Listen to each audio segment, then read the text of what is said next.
Pretty incredible stuff. It is not your stock Harley Davidson 1920s engine. Makes a whole different sound.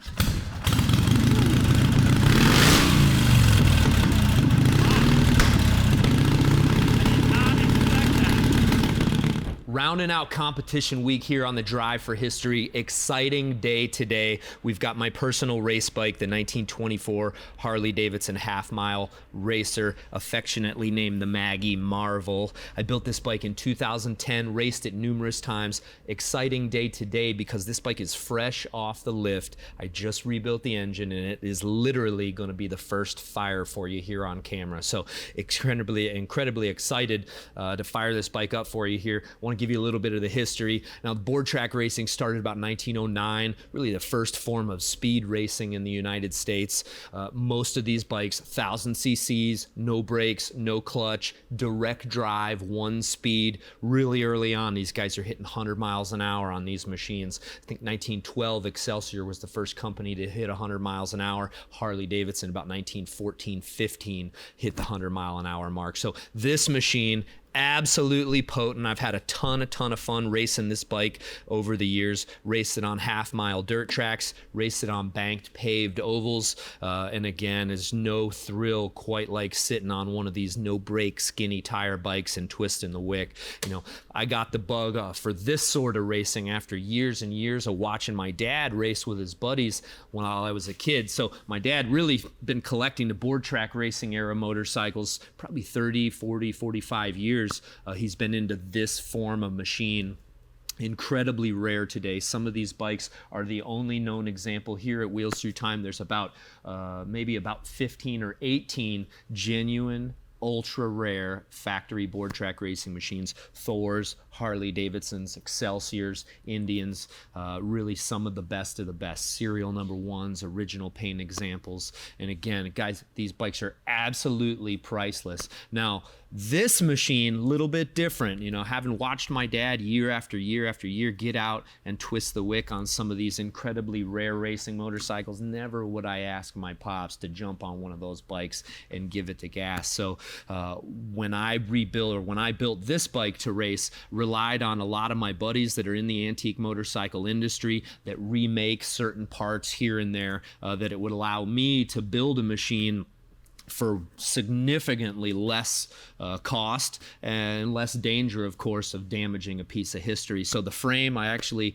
had my good pal Mike Lang. He's one of my mentors. Mike and my dad have been friends for years and years. Mike built this frame specially for me to build or to race on the half-mile track. It's actually a replica of one of the machines that he used to own that was raced in the 1920s by a fella named Dewey Sims. Reproduction 1915 racing style front end. Again, finding one of these front ends original today would be virtually impossible.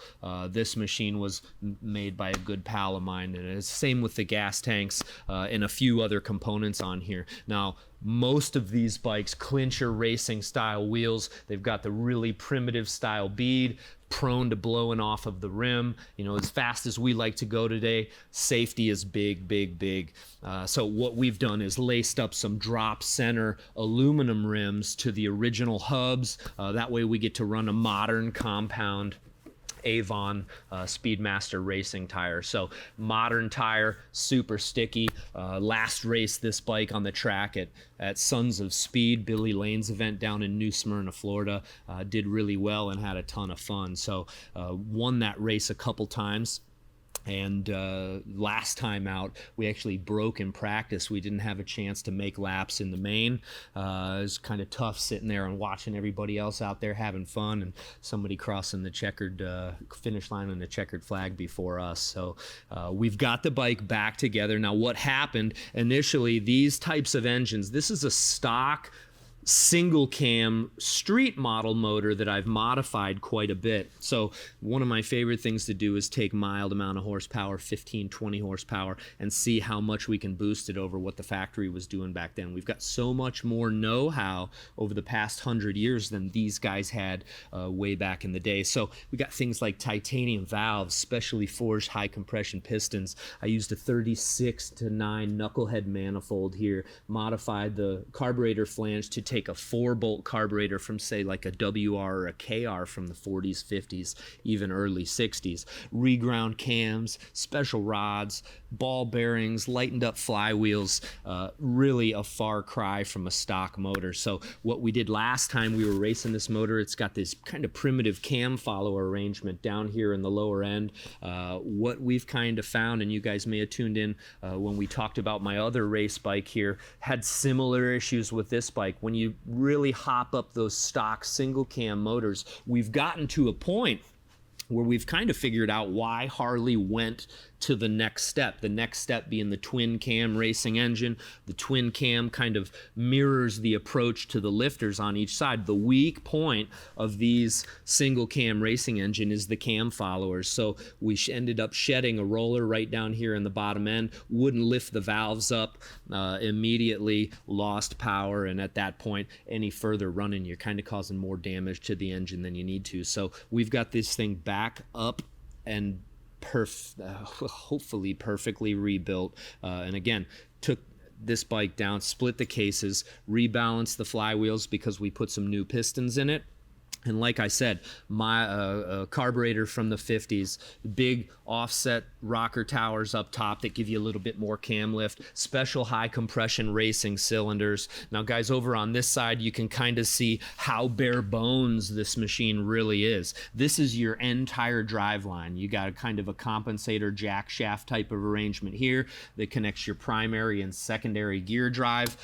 This thing is geared right now for half-mile racing, so probably in the 5-to-1 gear ratio range. It's kind of like being locked into, say, maybe third gear on a new bike. You can wind that third gear all the way out, maybe 80, 85 miles an hour. When you roll off, it's like slamming on the brakes. So that's kind of the neat thing about the no brakes racing. Believe it or not, you'd never even think about using the brakes to, what happens, being that we're all amateurs, none of us are professional racers. Being amateurs, you end up rolling out of that throttle long before you need to. You kind of you set things up thinking you're going to end up hammering into every turn as deep as you can go, and before you know it, you're realizing as you approach that turn that heck, I could have shut off maybe 150 feet later. So 1924 hot stock engine.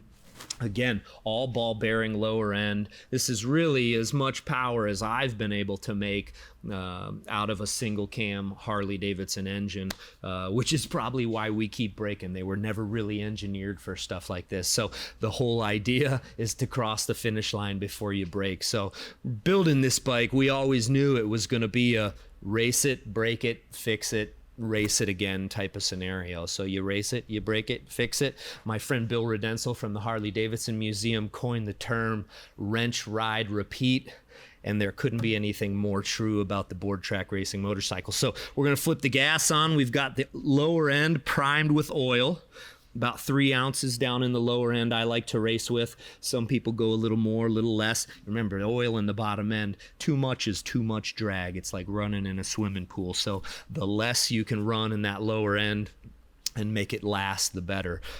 Starting procedure on these, we've got all sorts of ways to start them. No Kickstarter, being there's no transmission. Direct drive setup, you got really 2 ways or 3 ways to start it. You may have seen us go wheel to wheel with the yellow UX bike that we highlighted a little bit earlier this week. Bump starting it with the wheel of another motorcycle. We've got spinning the rear wheel over, which is what I'm going to do for you here today. And then when you're on the track, it's a push start setup. So when we race these bikes, rolling start, very much like NASCAR, not so much a pole position scenario. Everybody kind of gathers up as they make a few practice laps and warm-up laps, get the engine warm, and then as everybody gets gathered, the flagger kind of makes a decision on when he's going to drop the green. Come around that turn 4, keep the eye out for the green flag, and you give it the go. This bike here probably set up to run about 100 miles an hour right now, so pretty incredible stuff. It is not your stock Harley Davidson 1920s engine. Makes a whole different sound. So we got the gas on. I'm going to go ahead and prime this carburetor a little bit. I didn't bring my earplugs today, so we're just going to deal with it. This thing makes some great noise, and first start, literally the first start. I have not fired this bike up at all. Didn't mess with the carburetor, so hopefully it's tuned about where it was before. So we're gonna keep our fingers crossed that it pops right over. Preset that throttle just a little bit. Let's give her the go. Oh, come on.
There's nothing quite like a rebuilt motor firing on the first pull. I definitely did not expect that. Just got a little bit of heat into the motor, burning some of that fresh paint off, some of the oil from the rebuild.